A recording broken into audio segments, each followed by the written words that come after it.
বাংলাদেশ জাতীয় ক্রিকেট দলের সাবেক অধিনায়ক এবং বাংলাদেশ ক্রিকেট বোর্ডের বিসিবি পরিচালক নাইমুর রহমান ব্যক্তিগত কারণ দেখিয়ে বিসিবির পরিচালকের পদ থেকে পদত্যাগ করেছে।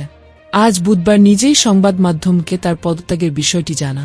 তিনি জানান, ব্যক্তিগত কারণে বিসিবির পরিচালকের পদ থেকে পদত্যাগ করেছেন এবং গতকাল মঙ্গলবার রাতে বিসিবির প্রধান নির্বাহী কর্মকর্তার কাছে পদত্যাগপত্র পাঠিয়েছে।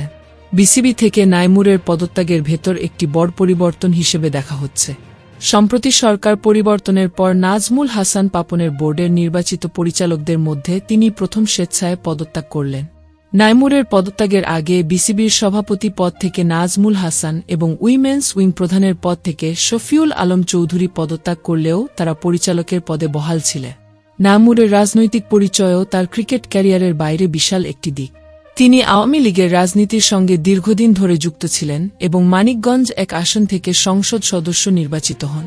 যদিও সর্বশেষ জাতীয় নির্বাচনে তিনি মনোনয়ন পাননি, তবে আগের 2 মেয়াদের সংসদ সদস্য ছিলেন। নাইমুরের পদত্যাগের পর জাতীয় ক্রীড়া পরিষদ এনএসসি মনোনীত পরিচালকদের মধ্যেও পরিবর্তন এসেছে। এনএসসির অনুরোধে পরিচালক পদ থেকে সরে দাঁড়ান জালাল ইউনুস।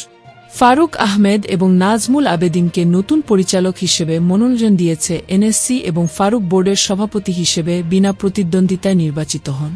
ভিডিওটি ভালো লাগলে লাইক, শেয়ার ও চ্যানেলটি সাবস্ক্রাইব করুন।